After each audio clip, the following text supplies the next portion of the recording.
Assalamualaikum warahmatullahi wabarakatuh, abang semua. Tuan-tuan, lebih-lebih perlis sekarang ni sedang berusaha untuk mengaitkan keganasan atau ekstremisme dengan Asy'ariyah dan menuduh Asy'ariyah suka mengkafirkan umat Islam selain Asy'ariyah dengan menyelewengkan kata-kata tokoh-tokoh Asy'ariyah seperti Imam Ash-Shirazi dan Imam Sanusi. Mereka terpaksa buat macam ni kerana nak tutup kejahatan yang mereka lakukan, iaitu membunuh umat Islam yang tidak mengikuti mereka dan suka mengkafirkan dan mensyirikkan umat Islam. Macam biasa, seperti seorang pencuri akan menuduh orang lain mencuri untuk menutup kecurian yang dia buat. Dalam ajaran Asy'ariyah tidak diajarkan melakukan keganasan dan mengkafirkan umat Islam.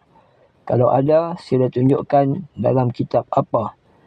Tidak seperti Wahabi yang sememangnya ajaran dan pengajian akidah mereka membawa penganutnya kepada keganasan dan mengkafirkan umat Islam. Boleh lihat dalam kitab Ad-Durarus Saniyah, jilid 9, muka surat 251.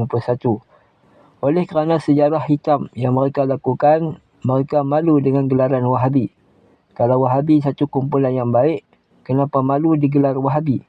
Seperti nama Fir'aun, tidak ada orang yang berani menamakan anaknya dengan nama Fir'aun kerana semua tahu tentang sejarah jahatnya Fir'aun. Pun begitu, mereka hanya menukar nama dari Wahabi ditukar kepada Salafi, Asari, Hambali dan lain-lain. Tetapi isinya sama juga. Sebab tu, jangan hairan kalau lebih-lebih perlis sangat membela Wahabi, sangat membela tokoh-tokoh Wahabi. Jadi dalam video ini, aku nak kongsikan sejarah pembunuhan yang telah dilakukan oleh puak-puak Wahabi. Bila dikaitkan fahaman Wahabi dengan fahaman pengganas, tentu ada lebih-lebih perlis yang meroyan dan akan spin selagi boleh. Tetapi apabila kita merujuk sejarah, kita dikhabarkan dengan peristiwa yang amat ngeri, iaitu peristiwa pembunuhan kejam Wahabi ke atas tentera Turki Osmaniyah.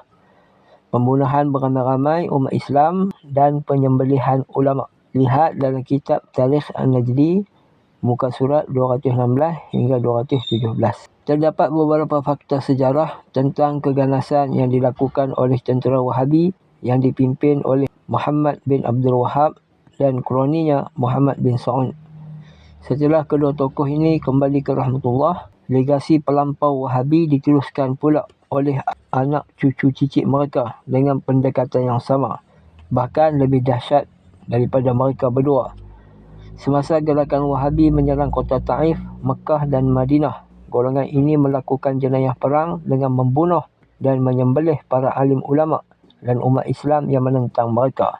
Antara ulama yang dibunuh gerakan Wahabi adalah seperti berikut. Yang pertama, mantan mufti Mekah yang bermazhab Asy-Syafi'i, iaitu Syekh Abdullah Zawawi. Beliau telah disembelih dengan kejam di hadapan rumahnya sendiri oleh kumpulan pengganas Wahabi. Atas alasan mantan mufti ini bertanggungjawab membenarkan umat ini melakukan kegiatan syirik secara berleluasa. Yang kedua, Syekh Abdullah bin Khair Al-Qadhi juga turut dibunuh oleh tentera Wahabi kerana dituduh bersokongkol dengan mantan mufti dalam menganjurkan kesesatan dan kesyirikan. Yang ketiga, Syekh Ja'far Asy-Syaibi dan beberapa ulama lain juga dibunuh dengan kejam oleh puak pengganas Wahabi. Kononnya, ulama ini menganjurkan bid'ah, sesat dan khurafat dalam masyarakat. Peristiwa ini telah direkod berlaku pada tahun 1217 Hijrah bersamaan dengan 1802 Masihi. Fakta berhubung kekejaman Wahabi ini boleh didapati dalam kitab sejarah yang berjudul Al-Awraqul Baghdadiyah fil Hawaditsil Najdiyah, karangan As-Sayyid Ibrahim Ar-Rawi Ar-Rifa'i, pada muka surat 2 hingga 4. Demi memperjuangkan sunnah kononnya, mereka sanggup membunuh ulama dan umat Islam. Jika dilihat kepada kronologi Jemaah Islamiyah, Abu Bakar Bashir, Abdullah Sungkar, Azhari Hussein, Nurdin Maktab dan lain-lain juga menggunakan metod yang hampir sama untuk merealisasikan fahaman mereka.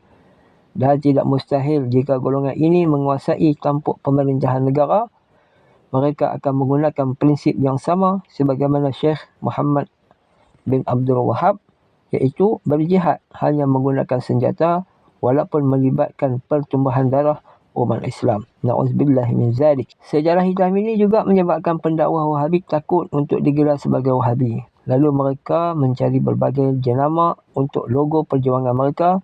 Maka lahirlah Salafi, Ittiba'us Sunnah, Ansarul Sunnah, Golongan Sunnah, Protas, Kaum Muda, Muslim, Progresif dan macam-macam lagi ada. Kesimpulannya, kisah sejarah hitam Wahabi ini akan ditutup rapat dan rapi oleh lebih-lebih pelih. Mereka tidak akan ceritakan pada masyarakat sampai kiamat. Kerana itulah fahaman mereka yang sebenar. Tak percaya sudah, rujukan aku dah bagi, ikut hampalah. Aku bukan lebih pelih, suka reka cerita tanpa fakta. Sekadar itu sahaja. Assalamualaikum warahmatullahi wabarakatuh.